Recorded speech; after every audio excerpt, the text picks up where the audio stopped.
Salut, c'est encore moi. Aujourd'hui, on va parler des différents plans possibles en HGGSP pour réussir tes dissertations. C'est parti. Afin que tu puisses employer le meilleur plan possible, voici les points que nous allons aborder dans cette vidéo. D'une part, qu'est-ce qu'un plan? Puis, surtout, quels sont les différents plans utilisés en HGGSP avant de te donner une occasion de les mettre en application. Ça fait des mois qu'on y travaille pour toi. L'application La Boîte à Bac est prête, sois le premier à la découvrir.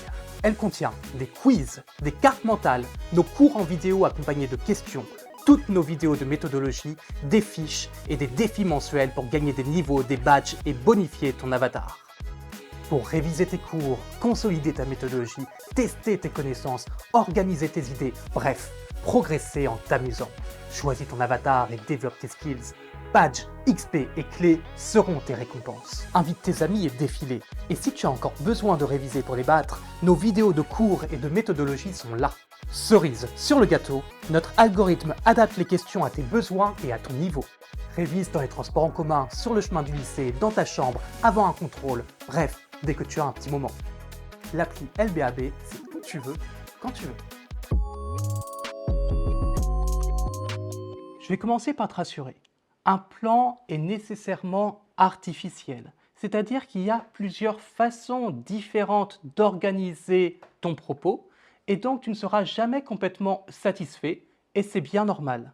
Ne consacre donc pas trop de temps à chercher le meilleur plan possible car tu vas te perdre dans toute la diversité des plans envisageables. C'est comme un tiroir finalement.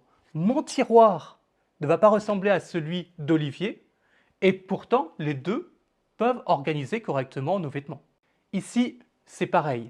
Ce qui compte simplement, c'est que ton plan soit hiérarchisé, qu'il soit clair et cohérent, et surtout qu'il soit progressif, c'est-à-dire que chaque partie permette d'ajouter de nouveaux arguments, que tu ne te répètes pas, que tu ne fasses pas du surplace. Au vu de nos commentaires YouTube, une question que vous posez tous, c'est « Faut-il que je fasse 2 ou 3 parties ?»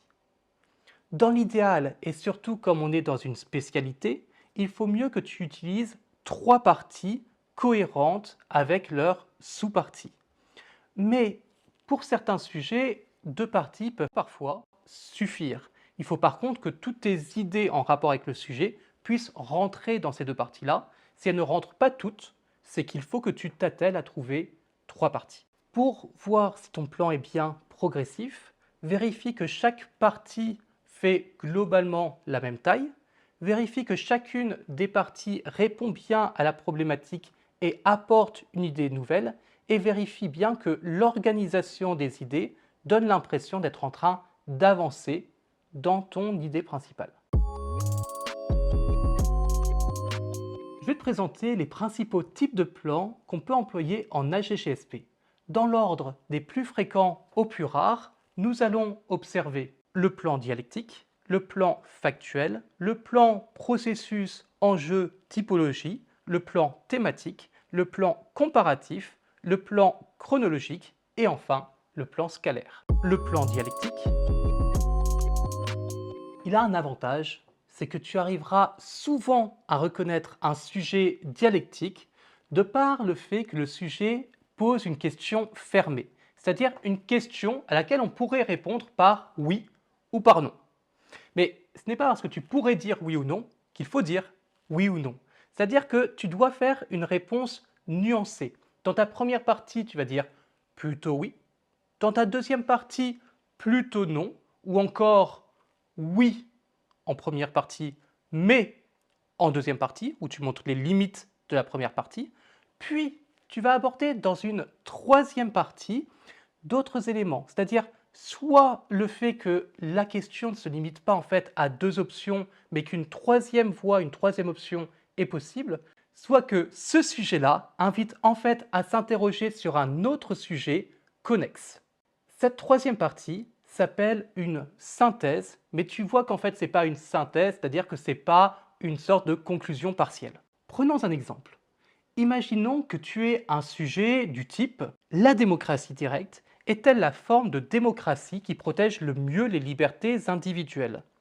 Tu peux, dans une première partie, montrer les arguments qui iraient dans ce sens, c'est-à-dire que la démocratie directe, effectivement, protège les libertés individuelles. Puis, dans une deuxième partie, les limites de la démocratie directe et les avantages d'une démocratie représentative. Et dans une troisième partie, montrer que la plupart des démocraties contemporaines cherchent en fait à proposer des modèles hybrides tels la démocratie participative. En AGGSP, cependant, tu pourras aussi, pour ce type de sujet, te contenter de deux parties avec thèse et limite de la thèse, à condition qu'il ne soit pas nécessaire de dépasser le sujet, c'est-à-dire qu'il n'y avait pas de voie possible pour dépasser ce sujet. Exemple. Par rapport au thème médias et opinion publique, tu pourras avoir ce sujet. Internet est-il un média comme les autres? Ce sujet invite à une réponse nuancée, mais qui peut être limitée en deux parties. Le fait qu'Internet révolutionne les médias, que l'information est désormais transmise beaucoup plus horizontalement que verticalement, mais que néanmoins, Internet s'inscrit dans un héritage et offre simultanément accès à d'autres formes de médias telles que la radio, la télévision, etc. Ici, ces deux parties suffisent à traiter l'ensemble du sujet. Le plan factuel. Le plan factuel est un autre plan très commun qui va te servir à traiter de sujets qui s'intéressent à un événement précis. Sa structure, ça sera grand 1, les causes, grand 2, les formes de cet événement, grand 3, les conséquences. Par exemple, pour ce sujet, les croisades. Oui, un sujet parfois se réduit à deux mots uniquement. Tu pourrais faire grand 1, les causes des croisades, grand 2, les formes des croisades, et grand 3, les conséquences de celles-ci. Un troisième plan que j'aime beaucoup, c'est le plan processus, enjeu, typologie. C'est un plan très géopolitique pour le coup. Le plan processus, enjeu, typologie, c'est un plan qui va te servir quand tu cherches à traiter d'un processus. Donc typiquement des sujets qui vont avoir dedans un mot-clé qui est en nation, par exemple mondialisation, urbanisation, patrimonialisation, tu m'as compris, ou bien encore des sujets qui s'interrogent sur comment on passe d'une situation à une autre situation. Il s'agit de présenter le processus dans la première partie, c'est-à-dire ses caractéristiques, éventuellement l'évolution du processus lui-même. Puis, dans une deuxième partie, tu t'intéresses aux enjeux, c'est-à-dire les défis qui se posent par rapport à ce processus, ou encore les façons dont on peut remédier à ces défis ou aux inconvénients du processus lui-même. Puis, dans une troisième partie, si tu es capable de la faire, on fait une typologie. C'est-à-dire que la première partie s'est intéressée au processus de façon générale, aux défis de façon générale. Mais la réalité est plus nuancée que ça. Et donc ta troisième partie va te permettre de différencier la façon dont le processus s'opère dans des espaces différents ou encore les formes différentes que peut prendre le processus dans différentes situations. Un exemple pour clarifier cela. Pour le sujet, passer de la guerre à la paix au XXIe siècle. Ce plan serait adapté car on se demande bien comment on passe d'une situation A, la guerre, à une situation B, la paix. On pourra envisager dans la première partie la guerre au XXIe siècle, des conflits de quatrième génération, dans lequel on va présenter les caractéristiques générales des guerres contemporaines en mentionnant les acteurs de la guerre et aussi de la paix. Puis, grand 2, des conflits difficiles à clore. Donc là, on présente l'enjeu, comment il est difficile maintenant de mettre fin aux guerres contemporaines.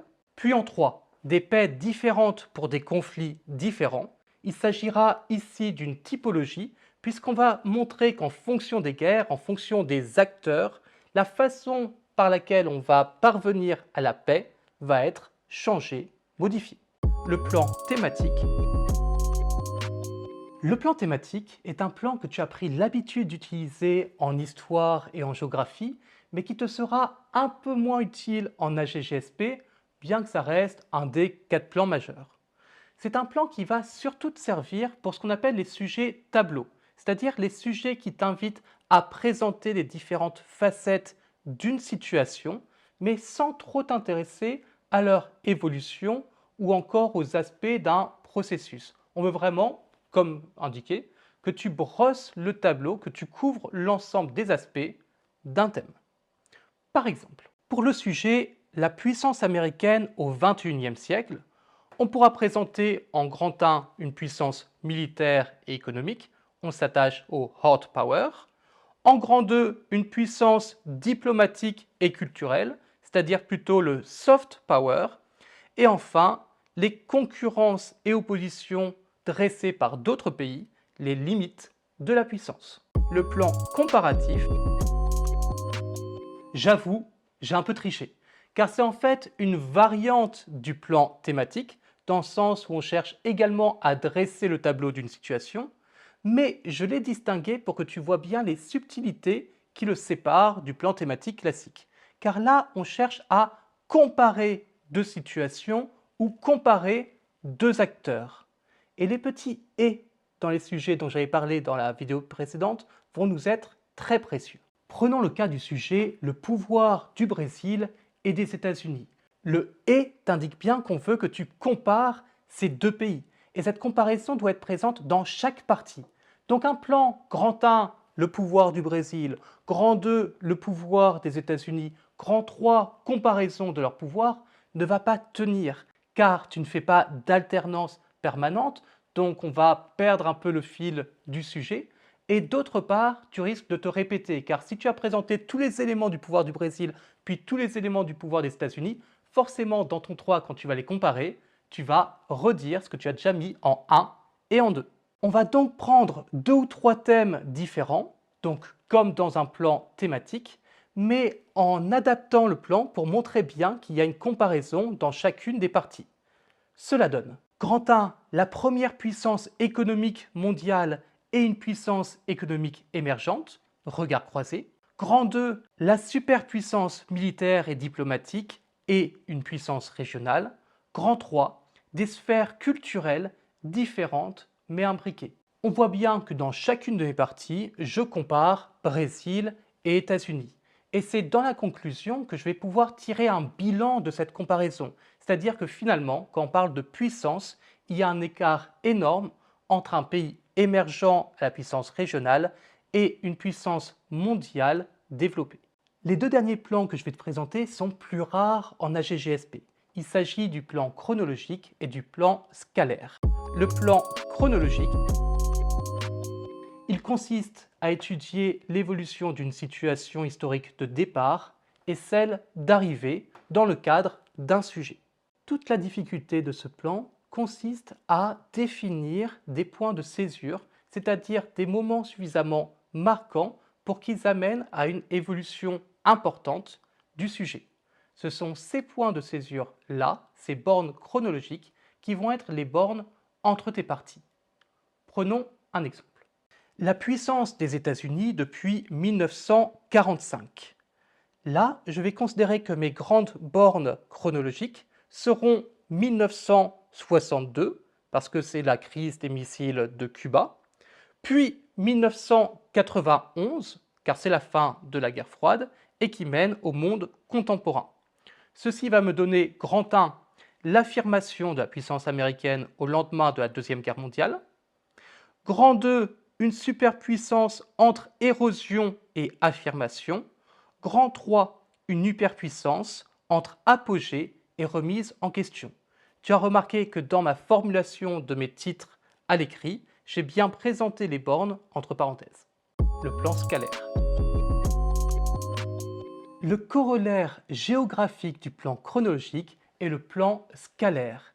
Il s'agit ici de distinguer tes parties en fonction de différentes échelles géographiques. Il existe de nombreuses échelles géographiques pertinentes. En fonction des sujets, il y a l'échelle mondiale, l'échelle régionale prise au sens de région du monde, l'échelle nationale, l'échelle régionale à nouveau mais cette fois-ci des régions d'un État, l'échelle urbaine, donc une ville et sa périphérie, ou encore des échelles encore plus locales. Prenons un exemple pour voir comment ce plan peut donner une pertinence à un sujet. Imaginons que tu aies une dissertation sur les conflits au Proche et au Moyen-Orient, des conflits régionaux aux dimensions mondiales. On peut imaginer une première partie sur les enjeux régionaux du conflit, c'est-à-dire à l'échelle du Proche et du Moyen-Orient, une partie sur les facteurs qui en font un conflit mondial, enfin, une partie sur les spécificités des conflits en fonction des États, et alors on redescend à l'échelle nationale. Mais comme je te l'ai dit, il n'y a pas que ces échelles. Donc si tu as un sujet sur les politiques de protection du patrimoine en France, tu pourrais très bien imaginer ces politiques à l'échelle nationale, les politiques nationales de protection du patrimoine. Ensuite, les politiques régionales, les politiques des régions en France.